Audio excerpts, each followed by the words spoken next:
Hi, I'm Pam, and I would like to welcome you to the Live Authentically show. My team and I help other people step into their authentic realities through a number of different means.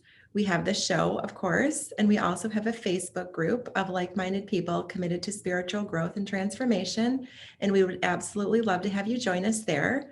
liveauthentically.today/FB.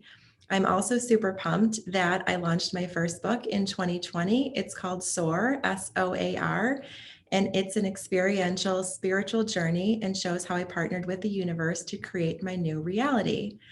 So I'm super excited. We have a great show planned for you today. I have with me Dolores Hirschmann. Hey, Dolores. Hi, Pam. Thank you for having me. Thank you so much for being here. So, Dolores is doing some amazing work with Advance Your Reach, and she's going to tell us all about that. But before that, we would like to hear her tell us how she lives authentically every day. Thank you. It's a big word and it's a big intention that requires a lot of awareness. And so one of the things I've learned throughout my life and throughout the years is I used to, I mean, I still do sometimes, but live fast and all the to-do lists. And my practice, and I say practice because I'm not there yet. I don't think I will ever be there. But what is my goal and intention on a daily basis is to check in before I do, before I eat, I mean, it's like check in, then do, check in, then do. And so for me, I have grown to trust my gut as my strongest, most faithful, most smartest advisor. I mean, I've worked with a lot of smart people across my life, coaches and mentors and professors, and they were all great. But ultimately, my gut is the smartest advisor I could ever have. And so my practice is to check with my gut every time I take action. Thank you for sharing that. So I'd love to dive in a little deeper on that. So what does that look like? What does that sound like? What does that feel like when you say, okay, it's time for a check-in? What can you kind of walk us through that process in a practical way? Yeah, I mean, I can only speak for myself, right? Because I don't know someone else's experience. But I am either blessed or cursed with the fact that my body reacts when I'm not in alignment with my truth. Whether it like shuts down, reacts like I get a cold and I go to bed when I ignore it for a long time, or just tightness in my stomach and literally tummy ache. I've had tummy aches since I was very young. I've learned and grown to honor my intuition. And I think that's where it comes for. So for me, the tummy ache is a message to pay attention, to notice what's going on, to get curious. And so it could be a tummy ache. That's usually my thing. Some other people will have it differently, or at least a tightness in my chest or in my stomach. And so when that happens, if I am in a place of self-awareness, which I'm not every day, because I have to say, sometimes I wake up and there's so much to do that I'm checked out. I mean, I think I'm checked into my life and what I need to do, but the truth is I'm really checked out. I'm in like doing mode without any kind of pause. So when I'm able to remind myself to check in, then that stomach ache or constricted chest or constricted stomach, what I do is I get curious and I just breathe into it and I literally give it space. And I know, okay, what is the message here? What's coming up? And the process is fairly simple. And there is no space for self-doubt because whatever comes up right away is where I need to get curious and ask myself. And if we have to be honest, it is always right, because I'm sure that whatever comes up is something that I had in the back of my mind anyway. Yeah, so I love you've hit on a couple of key topics that I really want to dive into further. So, this whole model of hustling, right? Hustling, grinding, you mentioned to-do lists. That's so, and I say this with no judgment, I totally lived under that model for years. It's so old paradigm, right? It's less now about hustling and more about alignment. So I'd love to hear you talk about that further, just why that model of hustling, just grinding, just living in that state of constant motion, overwhelm, et cetera, is not the productive model. And if you can, make a case for working under an aligned model. I mean, it's ultimately is a dead end, because at the end of the day, it leaves you worse than you started it. You start your day excited about what's going to happen, and you spend your whole day patching holes, putting out fires, getting things done.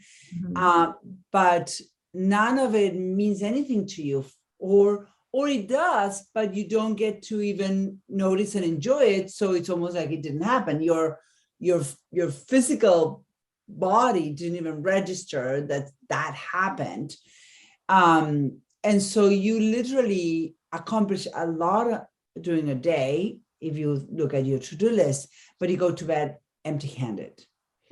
You go to bed feeling empty inside or unfulfilled, if you want to be, and so I think as we get older, we get wiser. I was watching, I have 4 children, and my husband just found, he's been in this project of digitalizing all of our home videos, which cool. For those that are younger, we didn't have phones with videos that loaded to iCloud. We had camcorders, and they were small, but still you had a little cassette, and so we have hours.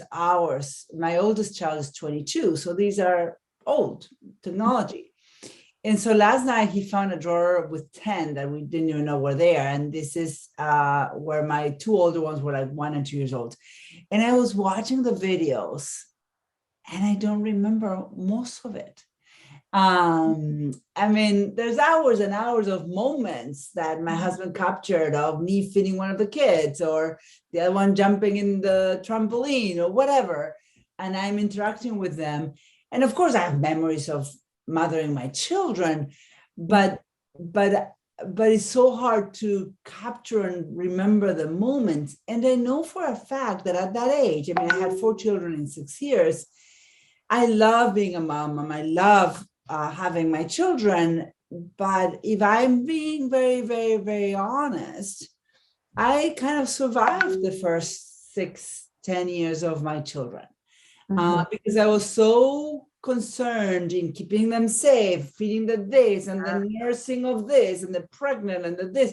There was so much to do and so much shoulds that I mean, and that's what they say, it's great to be a grandmother maybe one day, because you can actually have none of that and you're wiser, and you can actually sit down and play with no agenda. Nothing needs to be done right, and whether the kid eats or not, they'll be fine.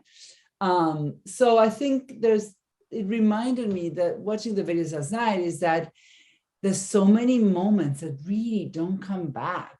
And if I'm not present and enjoying those moments, they're gone. And you go to bed empty-handed. So for me, alignment is to be able to be present in the moments. And sometimes there are moments that you have to do, like, do you want to go to the dentist? No. But there's something about going to a dentist that it can be also in alignment and honest. And I don't know, there's a presence to that. So it's almost like watching the movie of your life or living your life. Yeah, I'm so glad you brought that up. And I too wrestled with that for years. I actually also have 4 kids, had mine within 7 years, so similar to yours. And there were days that were a blur. I mean, I used to joke that, I used to play the game of like, can I actually get out of my pajamas by noon today? Because like I woke up and it was like fire drill mode right away. Yeah, it was like, at 6 a.m. you woke up. To change. Yeah, exactly. So So I too struggled with that. You know, sometimes I would actually find myself like holding I did, I did the whole camcorder thing. I had the video recorder and, playing family historian, but I was always behind the camera. So I wasn't always enjoying and just living in the moment. So, I had a shift pretty early on and departed from the need to play historian and videographer and just said, you know what, these moments are really precious. And that really is the secret. I think that's from, talking to many different people. When that aha moment occurs, that when we just live in the moment and just enjoy what we have right in front of us, that's when life really begins to, be so much sweeter. Because otherwise we miss out on it, right? We're so concerned with what do things look like and what image am I trying to uphold that we miss out on the experience. Absolutely. So I watched one of your videos one of your YouTube videos before we jumped on, and I absolutely loved it. And you hit on a couple of areas that I'd like to talk about further. I know vulnerability is a big piece of what you incorporate into your work, how people can really step into that vulnerable space. So I'd love to hear you talk about that and the importance of incorporating vulnerability in one's spiritual development, in one's business, and in one's human experience. Yeah, and it's I mean, and I've many of you, probably your listeners, will know Brené Brown, and she's been the one who's been leading that conversation. But I like the definition of vulnerability as that it's not the absence of fear, but is the courage. I mean, vulnerability requires a lot of courage and inner strength to say, I'm going to open up or make this move, take this action, take this risk, and allow myself to be raw. It's really that courage to bring down the facade and get into something in spite of the fear, in spite of what is possible. Like vulnerability is really putting yourself in a place where you don't know what's going to happen, but the experience is worth it. And so the question, why would someone put themselves in that? And because I think there's enough research now where we know that connection requires vulnerability, because if we are not in that space of absolute openness and authenticity, then you and I, it's almost like, when we have enough of that with COVID, between masks and filters and like plastic, there's plexiglass walls around us. But there's a inner wall that comes up that says, I'm only going to connect with you within this safe construct of an experience. Like it's like me coming to this podcast and saying to you, Pam, hey, nice to meet you. Thank you for having me in your podcast, but you can only ask me these 3 questions. That would be a guest that is not able, willing, or wanting to just show up. Yeah. And play. Yeah. And that it really does bolster connection. I mean, I've noticed that over the years, earlier in my journey, I didn't necessarily it's not comfortable to step into vulnerable space, right? It can be a scary thing. And like you said, it takes a lot of courage, but that's really where there's just unlimited upside. Where the magic happens. Exactly. And so, and I think there's an opportunity there to take a look at your belief system, right? It's like, what is holding us back? So I'd like to hear you talk about that a little bit, the importance of really becoming aware of one's belief system and how when we rewire those beliefs, how that can really support and encourage vulnerability. Yeah, absolutely. And so, I mean, our belief system are the lanes that were carved in our subconscious from a very early age, first 7 years, first 9 years. And it's just beliefs that have a logic to them. It's like, if I do this, this is going to happen. No matter how old I am, no matter where I live, no matter what is my situation, this happens and this happens. For example, if I mess up with something in a video, then I'm going to lose my job, or someone's going to come punish me, or something. there's a belief system, right, that is having us operate. Because when we were little, when we missed our test, then we got a 0, and then we came home and our parents yelled at us, whatever it is. So there's just patterns of belief that hold us back and make us put up the walls. So for me, there was this belief has been, and it's part of my practice, is that, I can't make mistakes, or I can't forget things. Because if I make mistakes or forget things, then I am not worth it. So it was all attached, or it is, because I'm sure it's still there, attached with a whole level of self-worth. And so that forces me, if I honor that belief for a long time without reprogramming or revisiting it, then what happens is that we have patterns of behavior that are getting in the way of our goals and our dreams, that we keep saying, why is it that I can't accomplish this? And if we are not willing to go all the way up to, what is our, and I'm looking at this because I have a thing here that says that our reality is created by the results that we have, that is created by our behaviors, that are created by our own self-confidence. But that on top of that is the I am definition. And if that I am has old beliefs that are not constructive or are not, life-giving, you're going to repeat behaviors. And it's not a matter of accountability partner. It's not a matter of someone punishing you or an app where you keep track of your steps, because you're going to self-sabotage if you don't go to the root cause of why you are executing that behavior in the first place.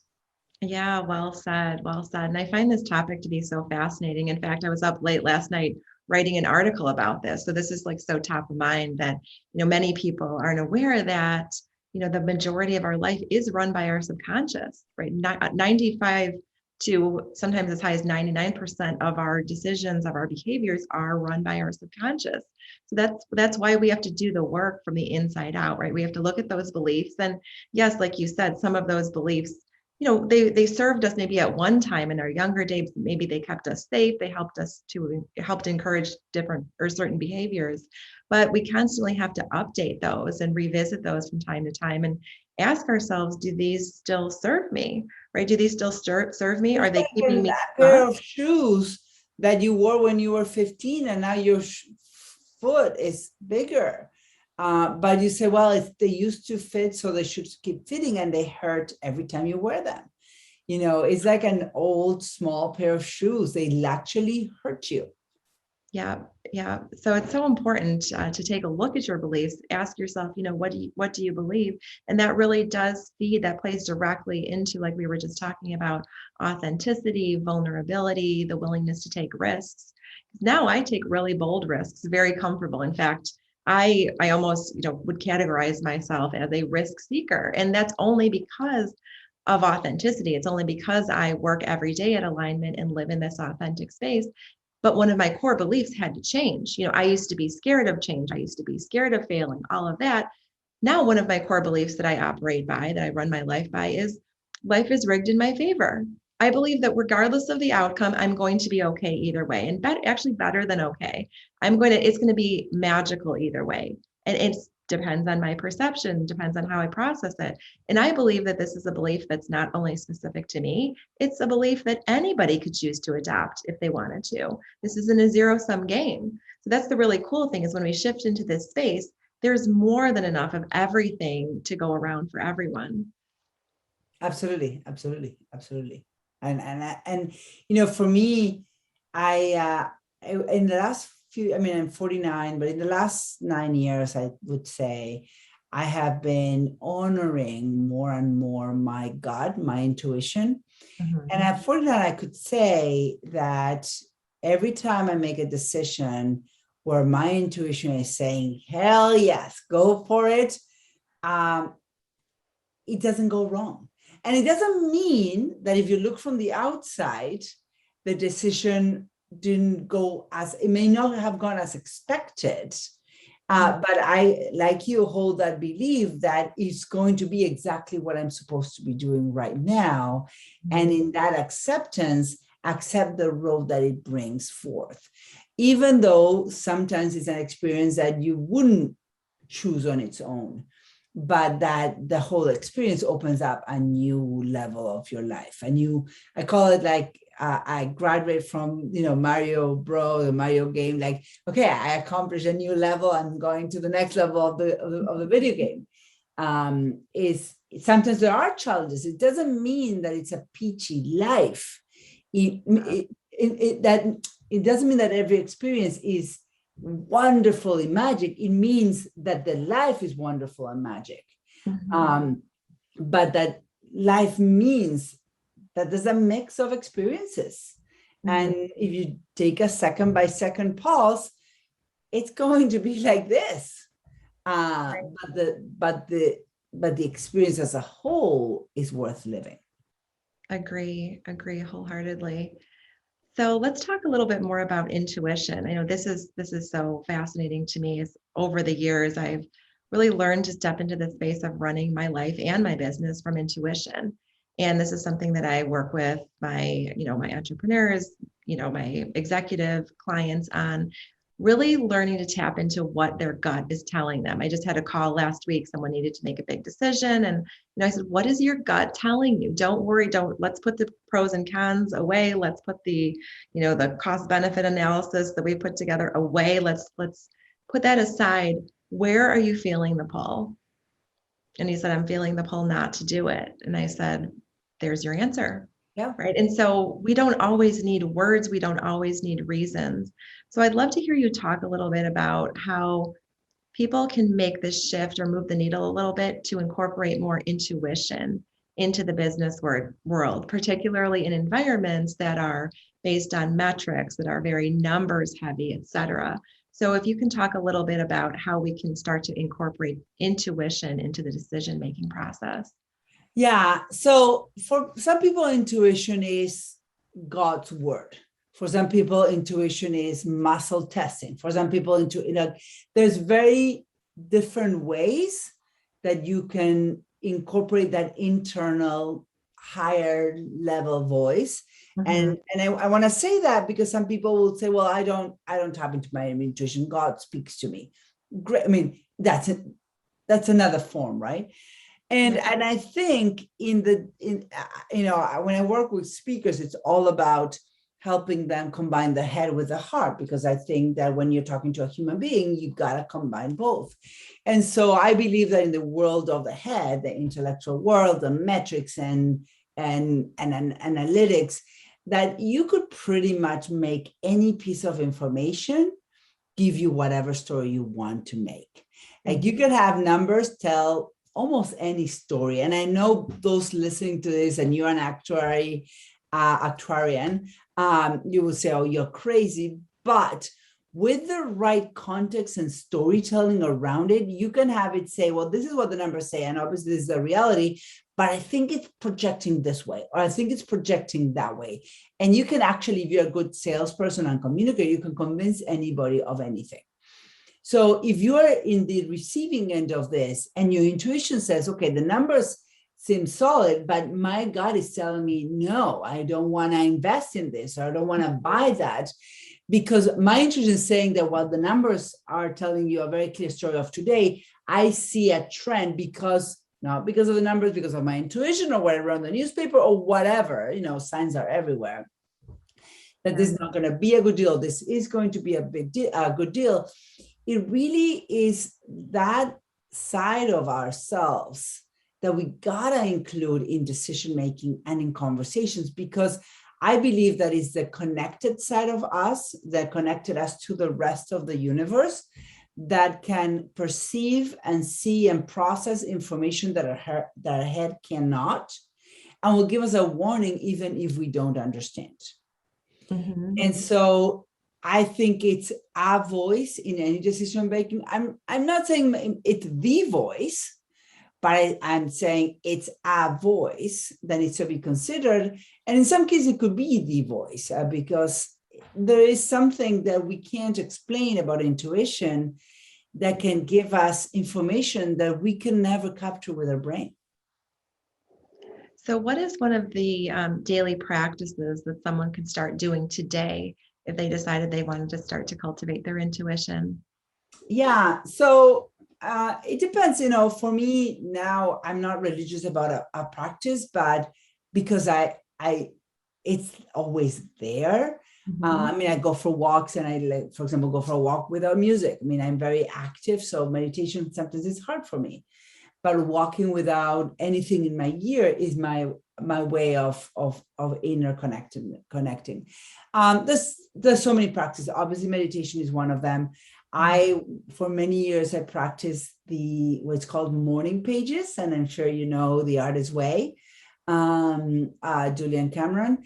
And so morning pages is basically waking up. And I always say, before you brush your teeth, almost before you get out of bed, even with the light off, if you could, of writing 3 pages, stream of consciousness. And what happens if you've never done any work like that, you're going to have a few days or weeks where the stream of consciousness is literally, it's almost like it's dirt, because it's just nothing constructive. It's all noise, or someone yelled at me, or I'm upset about this. It's like, yeah. But that's a cleanup mode, because there's a lot of gunk between you and your connection with your intuition if you've never practiced that. And so the best way to begin creating that connection is to pour out what is not serving you. So the morning pages will help you just get things out. And then you'll notice in time that you're going to start talking or writing your dreams.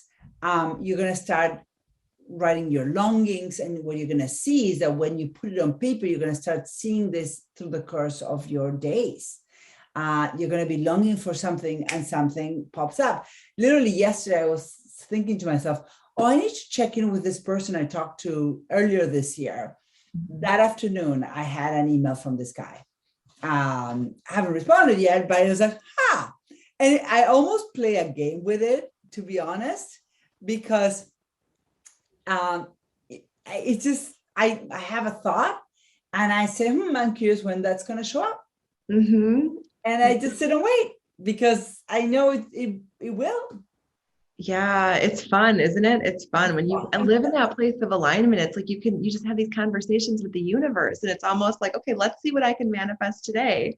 Just this past Saturday, I was just in the midst of some stuff, and just was kind of looking for some guidance on what the next step should be. And I just said, universe, just send me a sign. So when, I jumped in the car, I said, okay, well, I'll just kind of wait for it to come. I was driving my son to hockey, and I pulled up right behind a car that had 1111 in the license plate, like, master awakening code. I'm like, okay, I guess I have an idea of what my next step is, because I paid attention to what I was thinking about at that very moment.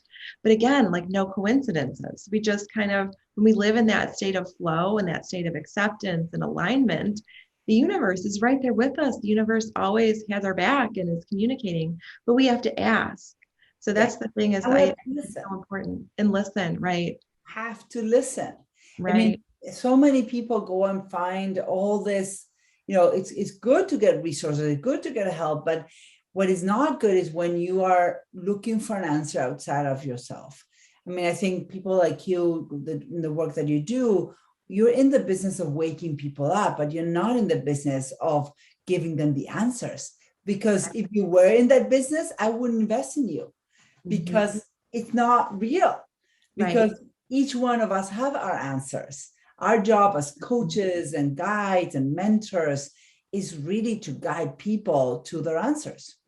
Yes, absolutely. Love that. So I just noticed the time here, and we're going to be wrapping up in a couple of minutes. This conversation just went so fast, but I wanted to give you a few minutes to talk about what you do professionally. I know you do a lot of great work professionally, and would love to hear you talk about your business and how you help people. Absolutely. So at Advance Your Reach, Pete Vargas is the founder of Advance Your Reach, and he and I are partners. We've partnered in a project called Stage Agency, in a service more than a project.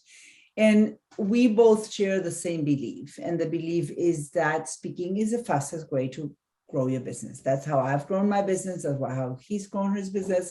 And that speaker bureaus are not a good place to find support in getting on stages, because if you're not a superstar, a speaker bureau will not touch you, because their business model is designed to make money out of the many dollars you're going to make out of a speaking engagement.